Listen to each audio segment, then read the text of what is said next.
तो आज के इस लेसन में हम सीखेंगे नोटिस राइटिंग, यानी कि नोटिस राइटिंग जो है उसे कैसे आंसर करते हैं, कैसे सही तरीका है, कैसे हम करते हैं और क्यों करते हैं। ठीक है, ये नोटिस राइटिंग होती क्या है, ठीक है, आज के इस लेसन में हम समझेंगे। ठीक है, और साथ ही साथ हम कुछ इस टाइप के क्वेश्चंस भी सॉल्व करेंगे, यानी कि कुछ एमसीक्यू के क्वेश्चंस भी सॉल्व करेंगे जो कि न्यू पैटर्न में पूछे जाते हैं। ठीक है, तो आज की इस क्लास में हम नोटिस को समझने की कोशिश करेंगे। ठीक है, तो नोटिस को अगर मैं समझने की कोशिश करूं तो नोटिस बेसिकली क्या है, इससे भी एक क्वेश्चन बनता है। ठीक है, अभी हम आगे सॉल्व करेंगे उससे क्वेश्चन क्या बनता है। ठीक है, नोटिस क्या है, अगर नोटिस को मैं समझने की कोशिश करूं तो यहां पे लिखा है a notice is a written printed news information और announcement. It can be in the form of formal announcement, warning और general information for public interest. ठीक है, एक तरीके से बोल सकते हैं कोई भी इंफॉर्मेशन, यानी कि कोई न्यूज की इंफॉर्मेशन या फिर कोई भी इंफॉर्मेशन जो कि पब्लिक के इंटरेस्ट में हो, यानी कि पब्लिक के लिए हो, उस चीज को हम नोटिस में लिख सकते हैं। ठीक है, अब यहाँ पे क्या लिखा है, वो अनाउंसमेंट भी हो सकता है, वो कोई वार्निंग भी हो सकती है, कोई इंफॉर्मेशन हो सकती है। ठीक है, अब it is the most effective means of communication to reach the maximum number of people. ठीक है, यहां पे क्या है कि एक बहुत अच्छा तरीका है ज्यादा से ज्यादा लोगों से अपनी बात पहुंचाने का, एक बहुत अच्छा तरीका है और वेरी शॉर्ट टाइम में, यानी कि बहुत ही कम समय में आप ज्यादा से ज्यादा लोगों को अपनी इंफॉर्मेशन पहुंचा सकते हो। तो ये इसे ही हम कहते हैं नोटिस। ठीक है, इससे क्वेश्चन बनेगा, अभी हम आगे सीखेंगे। ठीक है, अब यहाँ पे क्या है, फॉर्मेट इसका दे रखा है। इसका फॉर्मेट क्या होता है, इसका फॉर्मेट होता है फर्स्ट जो है वो है use passive voice as far as possible. जहां तक हो सके आपको पैसिव वॉइस का यूज करना है। पैसिव वॉइस अगर आपको नहीं आते हैं तो इसका हमारे चैनल पे पैसिव वॉइस की एक अच्छी खासी सीरीज पड़ी हुई है जिसे आपको जरूर देखना चाहिए। ठीक है, तो पैसिव वॉइस में आपको यूज करना है ज्यादा से ज्यादा। उसके बाद क्या है, उसके बाद अगला पॉइंट है मेरा right short and simple sentence. आपको ज्यादा ग्रामर का यूज नहीं करना है, आपको क्या करना है, सिंपल रहना है, यानी कि सिंपल सेंटेंस का आपको यूज करना है। ठीक है, अगली बात क्या है, name of the issuing authority. सबसे पहले आप लिखोगे इशूइंग अथॉरिटी, यानी कि कौन उसको इशू कर रहा है, यानी कि आप एड्रेस भी इसे बोल सकते हो, किसका एड्रेस जो इसे इशू कर रहा है। ठीक है, अगला दे रखा है यहाँ पे। उसके बाद लिखना है, दूसरा स्टेप है हमारा notice in a block letter. ठीक है, आपको नोटिस लिखना है कैसे, मतलब कि कैपिटल लेटर के अंदर आपको नोटिस लिखना है। दूसरा हमारा स्टेप हो गया, यानी कि छोटी एबीसीडी का हम यूज नहीं कर सकते, हमें बड़ी एबीसीडी का यूज करना है। ठीक है, आगे लिखा है डेट। ठीक है, आपको डेट लिखनी है। यहां पे जो डेट होगी ना, ये डेट होगी आज की, यानी कि जिस दिन आप नोटिस लगा रहे हो वो वाली आप डेट लिखोगे। डेट का फॉर्मेट आपको पता है, डेट कैसे लिखी जाती है, जैसे कि 20 सितंबर 2020, 21, इस तरीके से आप लिख सकते हो। ठीक है, उसके बाद detail related to what and when and where without using I. आपको इंफॉर्मेशन लिखनी है जो भी आपका रिलेटेड टॉपिक है, यानी कि जिस बारे में आप लोगों को बता रहे हो। ठीक है, तो उसके बारे में आपको लिखने हैं, वो कहां क्या होने वाला है, वो कब होने वाला है और वो कहां होने वाला है, लेकिन आपको आई का यूज नहीं करना। ठीक है, यहां पे आपको याद रखना है कि यहां पे आपको ना फर्स्ट पर्सन का यूज करना है। ठीक है, फर्स्ट पर्सन का यूज आपको बिल्कुल भी नहीं करना। उसके बाद क्या है, नेम। अब यहां पे नेम किसका आपको क्वेश्चन में गिवन होगा, जैसे कि आदित्य, राम, श्याम, सीता, अनीता। ठीक है, इस तरीके से नाम जो होगा वो गिवन होगा किसमें, क्वेश्चन में, तो वो आपको नेम लिखना है। नेम के बाद आपको क्या लिखनी है, उसकी पोस्ट। एक तरीके से अगर कोई बच्चा है तो वो लिख रहा है नोटिस, अगर मैं कोई भी बच्चा है अगर वो नोटिस लिख रहा है तो आप उसको क्यों सुनोगे। ठीक है, उसका कोई पोस्ट तो होनी चाहिए, वो कोई तो होना चाहिए, यानी कि वो हेड बॉय हो सकता है स्कूल का, अगर नोटिस लिख रहा हो सकता है वो टीचर हो, अदरवाइज वो इनमें से कोई भी नहीं है तो कोई नोटिस को क्यों मानेगा। ठीक है, तो यहाँ पे क्या है, उसकी पोस्ट आपको लिखनी है। अगला स्टेप है आपका the entire notice in a box. जो पूरा नोटिस है उसे आपको क्या करना है, एक बॉक्स में लिखना होता है। ये आपके कुछ रूल्स होते हैं। ठीक है, तो आपका ये फॉर्मेट हो गया, पहले पैसिव वॉइस का यूज करना है और शॉर्ट सेंटेंस यूज करने हैं, name of the issuing authority, notice capital letter में लिखना है। तो ये जो है हमारा ये फॉर्मेट हो गया। ठीक है, अब आगे समझने की कोशिश करते हैं। यहाँ पे एक सॉल्व्ड एग्जांपल लिखा है। सबसे पहले क्या जा रहा है, आपने एड्रेस, यानी कि इशूइंग अथॉरिटी का एड्रेस आपने डाल दिया, क्वीन सीनियर सेकेंडरी स्कूल। ठीक है, उसके बाद क्या था, आपको नोटिस लिखना था, आपने नोटिस लिखा, बिल्कुल सही लिखा। ठीक है, उसके बाद आपको डेट लिखनी है और डेट कुछ इस तरीके से आप रिटर्न करेंगे, यानी इस तरीके से आपको लिखनी है। उसके बाद क्या होगा, फैंसी ड्रेस कंपटीशन, ये हमारा क्या हो गया, ये हमारा हो गया टाइटल, या फिर आप इसे हेडिंग भी बोल सकते हो। तो ये हमारी हेडिंग हो गई। आगे अगर मैं देखूं तो यहाँ पे लिखा है दिस इज टू इन्फॉर्म, ठीक है। स्टार्टिंग लाइन कुछ इस तरीके से होती है, तो आपको ये भी याद रखना है, पूछा जाएगा आगे। This is to inform all the student that our school has decided to organise a fancy dress competition. हमारे स्कूल ने क्या किया है कि फैंसी ड्रेस कॉम्पिटिशन को ऑर्गेनाइज किया है।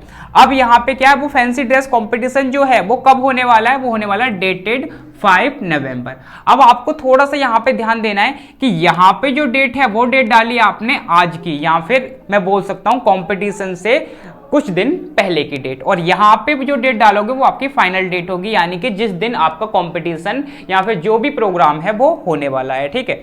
नवंबर 2000 जो भी आपका आगे दे रखा है। आगे देखा है, आगे क्या है हमें टाइम, ठीक है। कोई टाइम भी तो होगा, किस टाइम से किस टाइम होगा, तो यहाँ पे टाइम दे रखा है 9 AM, सुबह के 9 बजे से कब तक होगा, वो 12 PM, ठीक है।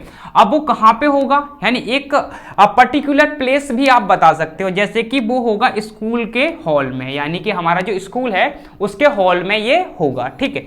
आगे लिखा है भारती अग्रवाल, ठीक है, कोई व्यक्ति है ये भारती अग्रवाल, कौन है वो, फैंसी डिजाइनर, फैशन डिजाइनर। तो जो भारती अग्रवाल है, जो फैशन डिजाइनर है, उनको will be invited as a chief guest, उनको इनवाइट किया जा रहा है कैसे, चीफ गेस्ट के, यानी कि ये जो होंगी हमारी चीफ गेस्ट होंगी।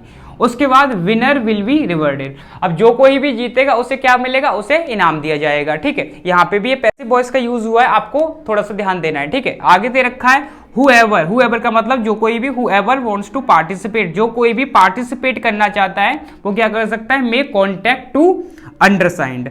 अब अंडरसाइंड कौन होता है, जो यहाँ पे लिखा होता है इसे ही हम अंडरसाइंड बोलते हैं। अब यहाँ पे कहने की कोशिश की गई है कि जो कोई भी व्यक्ति इस कंपटीशन में पार्टिसिपेट करना चाहता है वो किससे जाके बात करे, इससे, ठीक है। ये यहाँ पे कौन है, आदित्य। आदित्य कौन है, हेड बॉय ऑफ स्कूल, ठीक है। आदित्य जो है वो हेड बॉय है स्कूल का, ठीक है। तो इस तरीके से आप नोटिस लिख सकते हो। अब इसके कुछ एमसीक्यू के क्वेश्चंस भी हम सॉल्व करेंगे, ठीक है। तो चलिए समझने की कोशिश करते हैं। तो चलिए अब क्वेश्चंस को सॉल्व करने की कोशिश करते हैं। तो पहला जो यहाँ पे क्वेश्चन दे रखा है वो दे रखा है a notice is, notice is के बाद आपको डैश दे रखा है। नोटिस क्या होता है, अब आपको ये आंसर करना है। पहला दे रखा है नोटिस अ लेटर होता है, एक लेटर होता है नोटिस। आगे दे रखा है an information for the large number of people. आगे दे रखा है a private information for a person, और दे रखा है ऑल ऑफ अबव, ठीक है। तो चार ऑप्शन दे रखे हैं। वैसे अगर नोटिस को देखें तो लार्ज नंबर ऑफ पीपल को ही तो हम इंफॉर्मेशन देते हैं, तो इसका जो राइट आंसर है वो है आपका बी, ठीक है। अगला एग्जाम्पल दे रखा है dash is the most suitable start for the notice. Notice के लिए मोस्ट सुटेबल स्टार्ट क्या हो सकती है, यानी कि कैसे आप उसे स्टार्ट करते हो। पहला दे रखा है through the column of your, नहीं हो सकता, ठीक है। आगे दे रखा है दिस इज टू इन्फॉर्म, ये हो सकता है। आगे लिखा है विद द रेफरेंस सब्जेक्ट, नहीं हो सकता। आगे लिखा है I am very glad to inform you, ये भी नहीं हो सकता। अभी हमने समझा दिस इज टू इन्फॉर्म से ही हम स्टार्टिंग करते हैं, तो इसका जो राइट आंसर है वो है आपका बी, ठीक है। अगला क्वेश्चन देख लेते हैं। आगे लिखा है dash is not a part of notice, ठीक है। इनमें से कौन सा एक नोटिस का पार्ट नहीं है, यानी कि नोटिस के अंदर इनमें से एक कौन सा नहीं आता।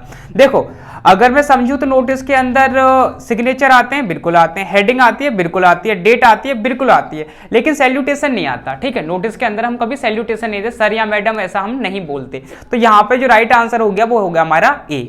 अगला क्वेश्चन देख लेते हैं। अगला लिखा है वन शुड अवॉइड, अब किस चीज को अवॉइड करना चाहिए, dash in a notice wearing found title, ठीक है। अगर मतलब फाउंड होता है ना, उसका आपको नोटिस लिखना है, तो किस चीज को आपको अवॉइड करना चाहिए। अब place where you have found the article, जहां आपको मिले है वो चीज, या फिर the date and time of found, ये भी होनी चाहिए। नन ऑफ दीज, ये तो नहीं हो सकता। तो राइट आंसर है वो हमारा सी, ठीक है। Description of the found article, ये हमारा रॉन्ग हो गया, इसमें से इसकी जरूरत हमें नहीं होती।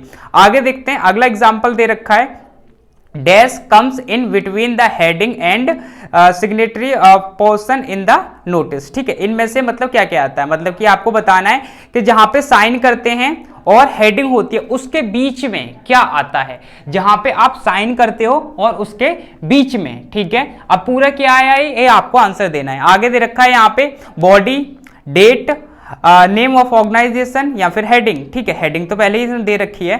तो यहाँ पे जो राइट आंसर है, यानी कि इससे मैं यहाँ से लेके यहाँ तक बोलूं तो इसे मैं बॉडी ही बोलूंगा, ठीक है। तो ये क्या हो गई, बॉडी। जो हमारा राइट आंसर है वो है हमारा बॉडी। आगे देख लेते हैं, आगे लिखा है, अगला क्वेश्चन में लिखा है dash is not to be mentioned in the notice. Dash is not to be mentioned in the notice. इनमें से कौन सी चीज नोटिस के अंदर मेंशन नहीं की जाती। अब जरा देखने की कोशिश करता हूं मैं। पहला दे रखा है नेम ऑफ चीफ गेस्ट, बिल्कुल होता है name of the chief guest, अभी अभी हमने समझा था भारती अग्रवाल, ठीक है, तो ये तो नहीं हो सकता। आगे लिखा है डेट एंड टाइम, टाइम और डेट भी होते हैं, ठीक है। आगे दे रखा है वेन्यू ऑफ इवेंट, वेन्यू का मतलब होता है जहां पे प्रोग्राम होने वाला है, एक पर्टिकुलर प्लेस, तो पर्टिकुलर प्लेस हमने अभी भी समझा था। आगे लिखा है address of receiver, address receiver का, तो रिसीवर तो कोई होता ही नहीं है ना यहाँ पे, ऐसा तो लिखा नहीं होता इसमें, ठीक है। तो ये जो है राइट रॉन्ग आंसर, हमारा राइट आंसर हमें मिल गया, यानी कि इनमें से डी वाला आपका आंसर होगा। अगले देख लेते हैं, notice are generally mean to be put up on. Notice कहां पे पुट अप किए जाते हैं जनरली, ठीक है। यहां पे लिखा है स्पेसिफिक डिस्प्ले बोर्ड, ठीक है। आगे लिखा है मैगजीन कवर, आगे लिखा है newspaper front page, honour boards, नहीं। इनमें से अगर मैं देखने की कोशिश करूं तो ये लिखा है ए वाला आपका राइट आंसर होगा, एक स्पेसिफिक प्लेस पे आप इसे पुट अप करते हो। तो यहाँ पे है, इस तरीके से आपके क्वेश्चंस अब न्यू पैटर्न में पूछे जाएंगे, तो मैं आशा करता हूं आप अच्छी तरीके से उन्हें सॉल्व कर पाएंगे। तो आज के लेसन में हमने कुछ क्वेश्चन सॉल्व करे, हमने नोटिस सीखा कि नोटिस को किस तरीके से आंसर करते हैं, हमने नोटिस का फॉर्मेट सीखा। तो इस तरीके से आप क्वेश्चन के आंसर कर सकते हो पेपर के अंदर, ठीक है। I see you in next video, till then take care and have a great day ahead.